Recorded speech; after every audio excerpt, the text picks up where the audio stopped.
Good morning dear students. पिछले दो lecture में हमने फिजिक्स में उपयोग में आने वाले महत्वपूर्ण समाकलन के सूत्रों की चर्चा की। उसके पश्चात हमने एक टेस्ट आयोजित किया। आज के लेक्चर में हम उस टेस्ट के प्रश्नों को हल करेंगे।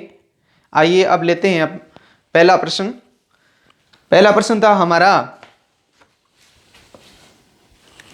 Integration 0 to infinite x raised to n e raised to minus x dx। तो इस क्वेश्चन की गामा फॉर्मूले से तुलना करें। हमारा स्टैंडर्ड इंटीग्रेशन फॉर्मूला था integration 0 to infinite x raised to n minus 1 e raised to minus x dx। अगर इस फॉर्मूले से तुलना करें तो इसको इस प्रकार से लिखना होगा। कैसे? Integration 0 to infinite n plus 1 minus 1 e raised to minus x dx। इसकी जो वैल्यू होती है वो गामा n के इक्वल होती है। अगर इस सूत्र से इसकी तुलना करें तो यहाँ -1 के साथ n है, वो राशि है वो गामा में जाती है। तो यहाँ -1 के साथ जो राशि है वो क्या है? n plus 1 है। तो इसका हल क्या होगा? गामा n plus 1 होगा। तो इसका जो करेक्ट ऑप्शन है वो है बी, अर्थात गामा n plus 1। अब हम दूसरा क्वेश्चन लेते हैं।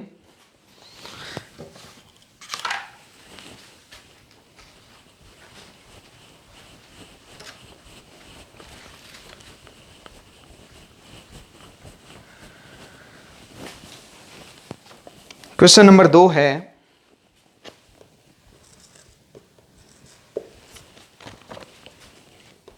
Integration 0 to infinite x raised to 5 e raised to minus x square dx। इसकी वैल्यू ज्ञात करनी थी।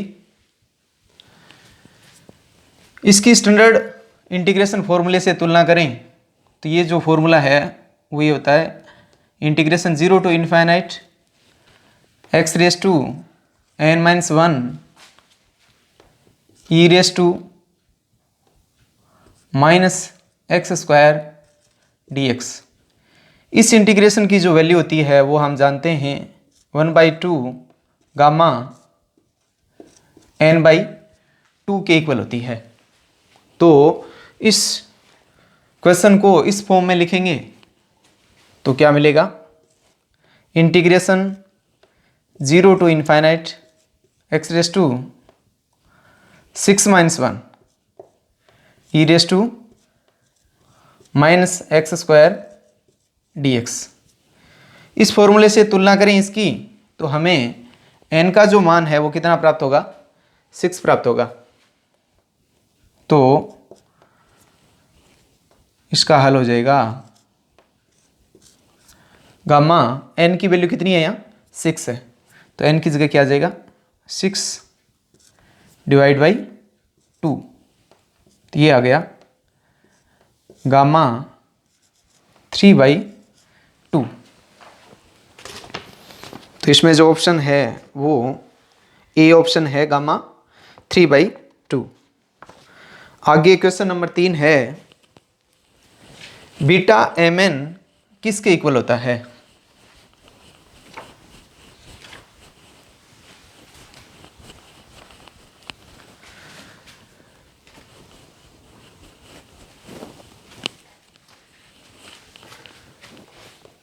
क्वेश्चन नंबर 3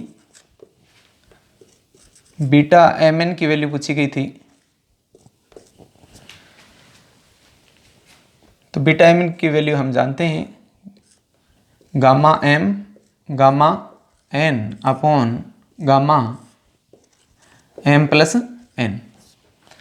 तो इसका जो ऑप्शन था वो ऑप्शन ए सही था, gamma m gamma n upon gamma m plus n. ये क्वेश्चन है वो आरपीएससी सेकंड ग्रेड में पूछा गया है, मैथ में कई बार पूछा गया। अब हम लेते हैं question number 4।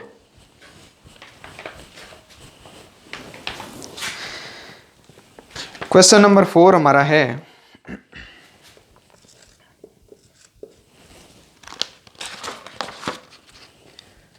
Integration 0 to π/2 sine 2m-1 theta कोश 2n-1 थीटा डी थीटा, इसकी वैल्यू पूछी गई थी। और स्टैंडर्ड फॉर्मूले से हम जानते हैं कि इसकी जो वैल्यू होती है वो कितनी होती है, बीटा mn डिवाइड बाई 2 होती है। तो इसका जो ऑप्शन है वो बी सही था, बीटा mn डिवाइड बाई 2। चलिए 5वां क्वेश्चन लेते हैं।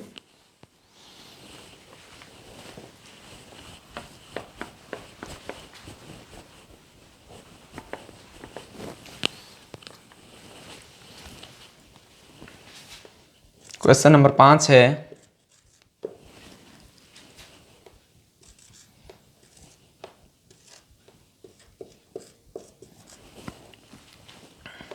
Sign cube theta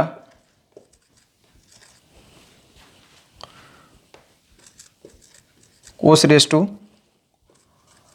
5 theta d theta, इसकी वैल्यू ज्ञात करनी थी।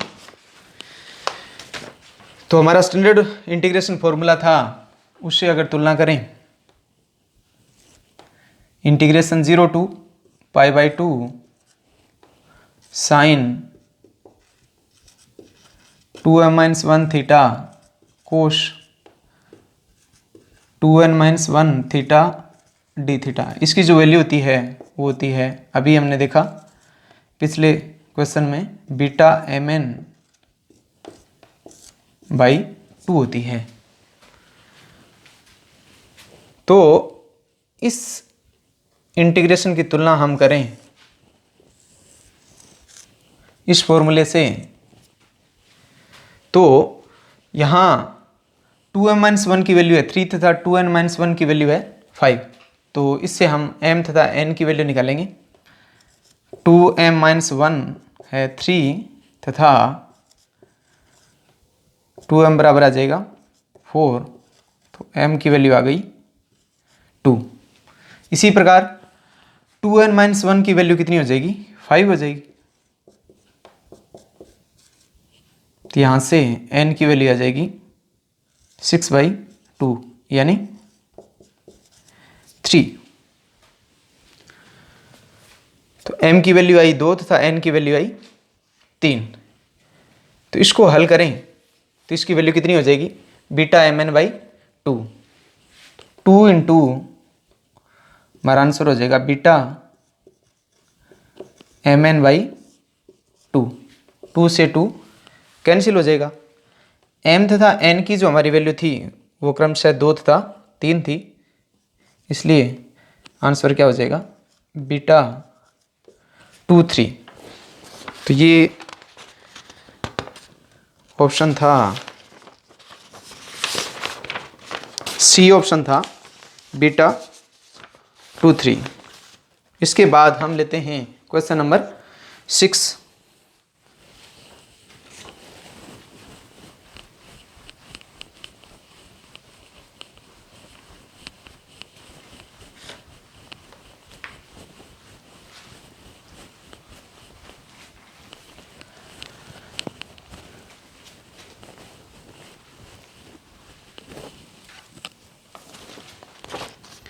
क्वेश्चन नंबर 6 है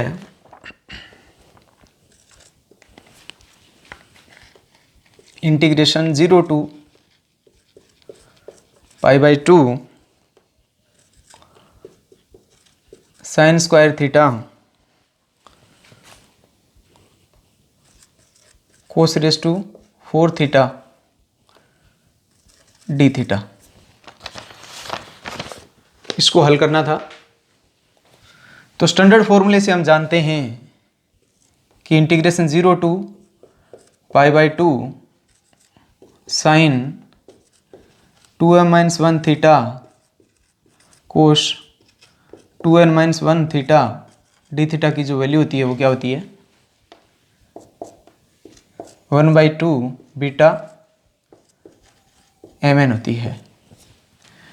तो यहाँ से तुलना करके हम पहले m तथा n की वैल्यू निकालेंगे।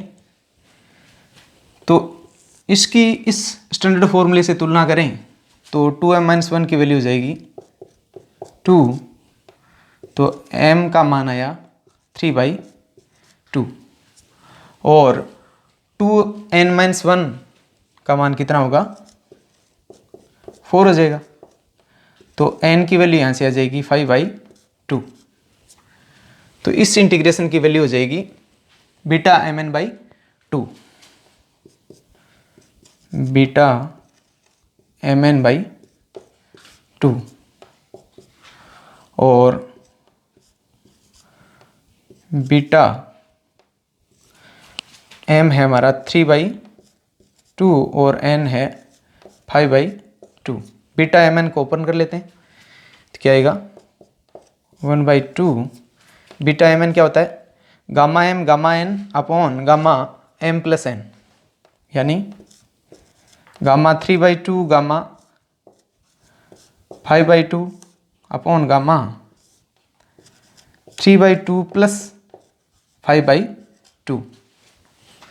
तो ये हो जाएगा 1/2 गामा 3/2 गामा 5/2 डिवाइड बाई ये 3/2 प्लस 5/2 कितना हो जाएगा 4 हो जाएगा, गामा 4। इसको ओपन कर लेते हैं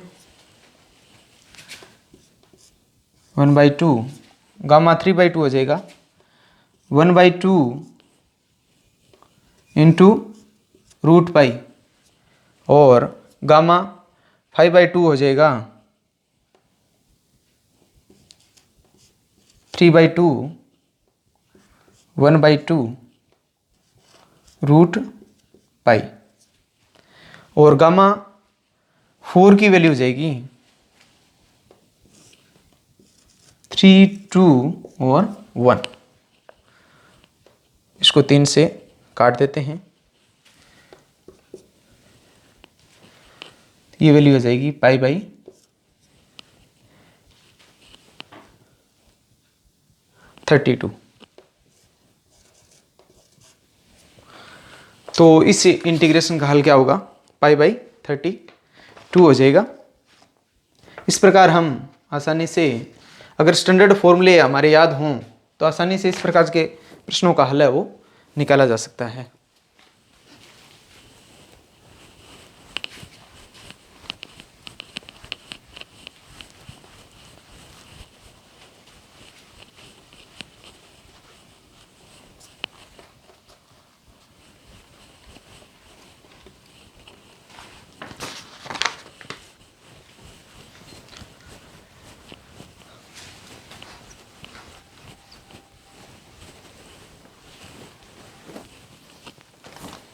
क्वेश्चन नंबर 7 है integration 0 to infinite x raised to 5 minus 2 x cube dx। इसके लिए हमारा जो स्टैंडर्ड फॉर्मूला था वो ये था integration 0 to infinite x raised to n-1 e raised to minus a x raised to m dx। इसकी जो वैल्यू होती है वो होती है 1/m गामा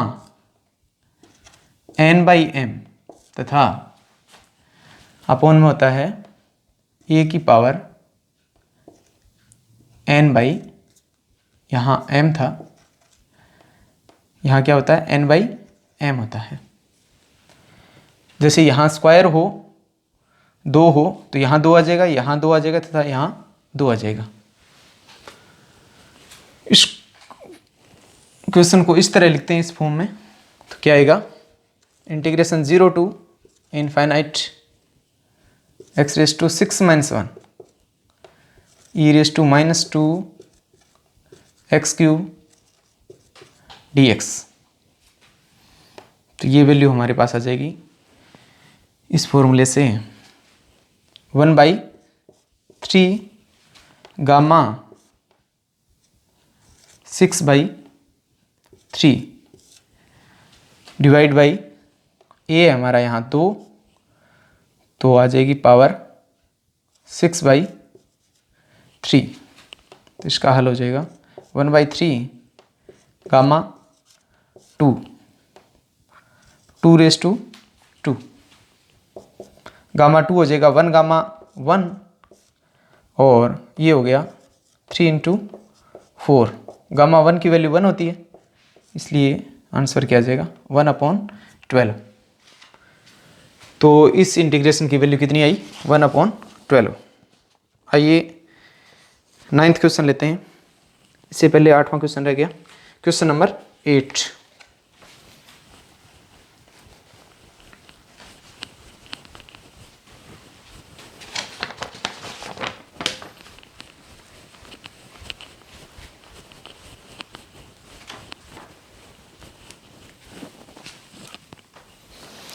क्वेश्चन नंबर 8 हमारा है integration 0 to 1 x² 1 - x raise to 5 dx। Integration 0 to 1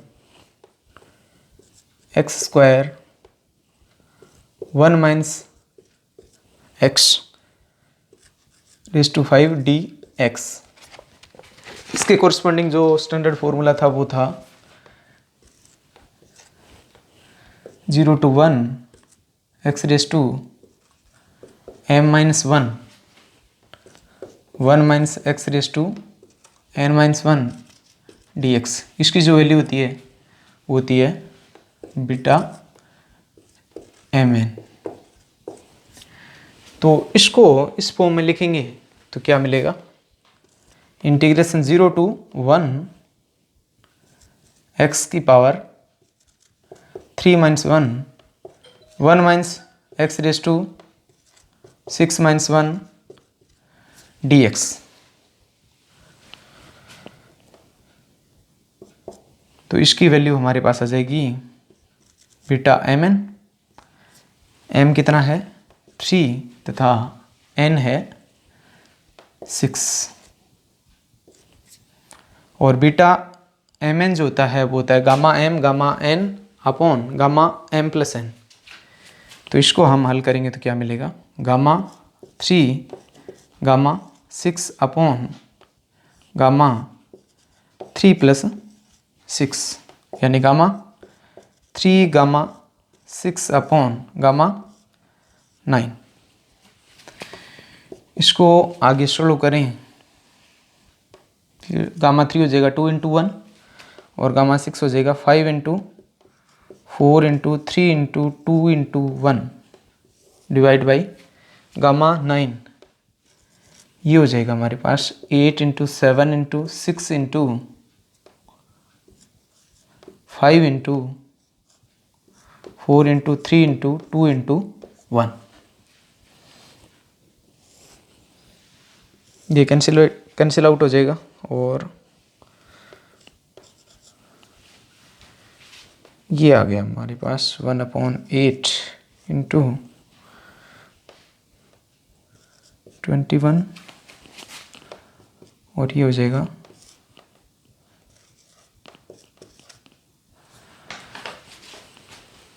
1/168। तो ये इसका आंसर हो गया। आगे लेते हैं question number 9।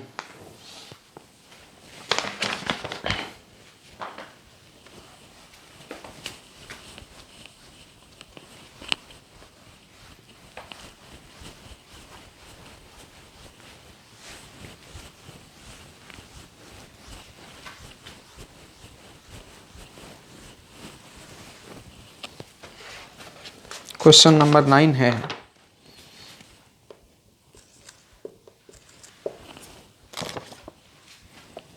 Integration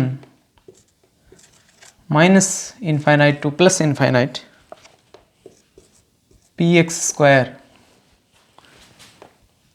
E raise to minus p x square upon m k T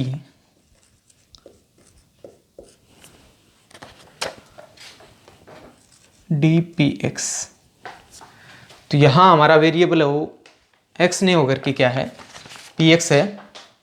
इसकी स्टैंडर्ड फॉर्मूले से तुलना करने के लिए लिमिट को चेंज करेंगे। पहले ये देखिए इवन फंक्शन है, पी एक्स का क्या है इवन फंक्शन है। अगर पी एक्स को माइनस पी एक्स से भी रिप्लेस करें तो फंक्शन में कोई बदलाव नहीं आता, क्योंकि यहाँ पी एक्स का स्क्वायर है, माइनस पी एक्स करेंगे तो माइनस पी एक्स का स्क्वायर भी क्या होगा पी एक्स स्क्वायर होगा। और यहाँ पी एक्स स्क्वायर में पी एक्स को माइनस पी एक्स से रिप्लेस करें तो भी साइन में अंतर नहीं आता। यानी ये जो इंटीग्रल है इस प्रॉपर्टी को फॉलो करता है। यहाँ जो फंक्शन है इसको फंक्शन में x को किससे रिप्लेस करें माइनस एक्स से रिप्लेस करें तो फंक्शन वही प्राप्त हो जाता है। तो इस प्रकार के फंक्शन को क्या कहते हैं इवन फंक्शन कहते हैं। और फंक्शन अगर इवन हो, जैसे ये फंक्शन है वो किसका है पी एक्स का है, एक्स का नहीं होकर के किसका है पी एक्स का है। यानी माइनस ऑफ पी एक्स किसके इक्वल होगा फंक्शन पी एक्स के इक्वल है। इसलिए इस इंटीग्रेशन की जो लिमिट है वो हम चेंज कर सकते हैं। अगर ऐसा केस हो तो हम जानते हैं कि integration minus a to a f x d x क्या होता है 2 टाइम्स हो जाएगा 0 to a f x d x. अगर फंक्शन क्या है इवन है तब ये कंडीशन है वो फॉलो होती है। तो यहाँ हमारा फंक्शन क्या है इवन है, इसलिए हम लिमिट को चेंज कर सकते हैं इस फॉर्मूले से। तो ये हो जाएगा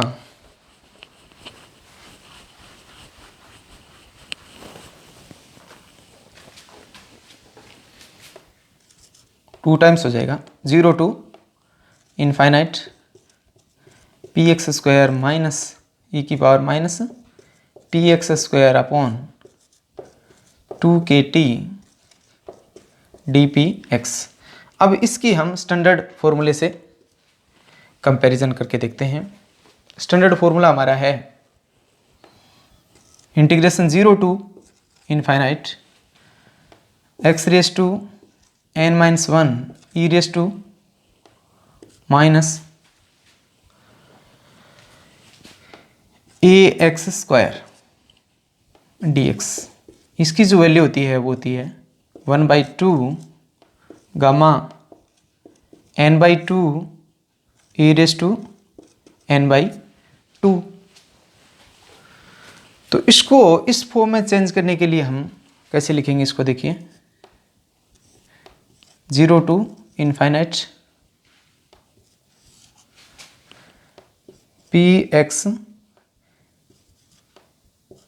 3 minus 1 e raise to minus 1/2 k t p x square d p x. यहाँ से तुलना करें इस ब्रैकेट वाली राशि की, इससे तुलना करें तो यहाँ n की वैल्यू कितनी हो जाएगी 3। देखिए वेरिएबल यहाँ x है और यहाँ क्या है पी एक्स है, तो इसमें कोई अंतर नहीं है, क्योंकि वेरिएबल चेंज करने से इंटीग्रल की वैल्यू चेंज नहीं होती। तो यहाँ से तुलना करें तो n की वैल्यू कितनी है 3 है तथा a की वैल्यू कितनी है 1/2 के टी है। यहाँ 2 नहीं था, क्या था m था। a की वैल्यू कितनी है 1/m के टी है। तो इसका हल ये है, तो इसका हल क्या हो जाएगा ये 2 इंटू वहाँ से 1/2 गामा n/2। गामा कितना n कितना है 3 गामा 3/2 और ए की वैल्यू हमारे पास यहाँ से आ जाएगी 1/m/kT की पावर n/2, यानी n कितना है 3, ये हो जाएगा 3/2। 2 से 2 कैंसिल हो जाएगा, गामा 3/2 हो जाएगा 1/2 रूट पाई, क्योंकि गामा हाफ की वैल्यू कितनी होती है, रूट पाई होती है। गामा 3/2 को ओपन करेंगे तो क्या मिलेगा 1/2 गामा 1/2, गामा 1/2 हो गया रूट पाई, और ये ऊपर जाएगा तो क्या जाएगा m/kT की पावर आ जाएगी 3/2। तो ये हमारे इंटीग्रल का सॉल्यूशन हो गया।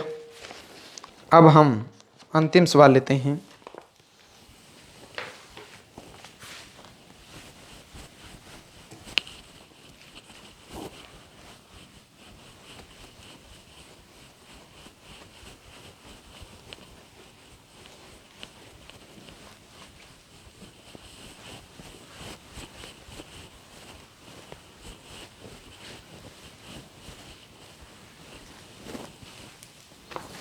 क्वेश्चन नंबर 10 है,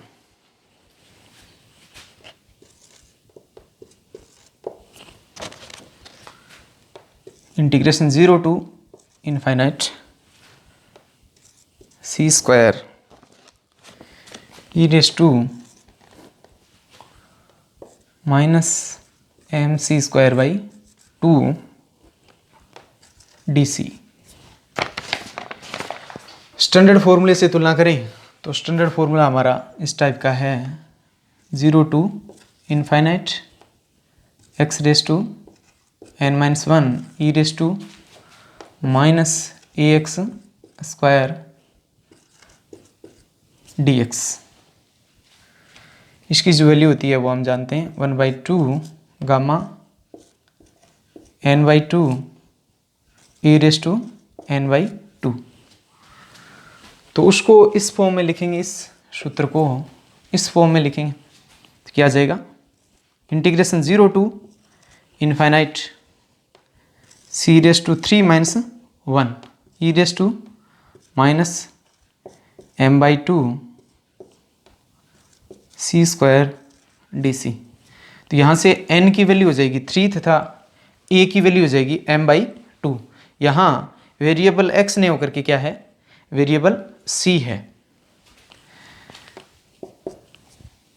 तो इसका आंसर हो जाएगा 1/2 गामा n/2, गामा n हमारा है 3/2 और a हमारा है m/2।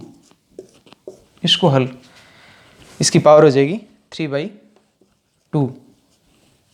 इसको हल करें तो क्या मिलेगा 1/2 और गामा 3/2 को सोल्व करेंगे तो क्या आएगा 1/2 गामा 1/2 और ये हो जाएगा m की पावर 3/2 और 2 की पावर 3/2 पर चला जाएगा। गामा 1/2 क्या होता है, रूट पाई होता है, रूट π/4 2/m की पावर क्या हो जाएगा 3/2 हो जाएगा। तो ये हमारा आंसर हो गया। Thank you.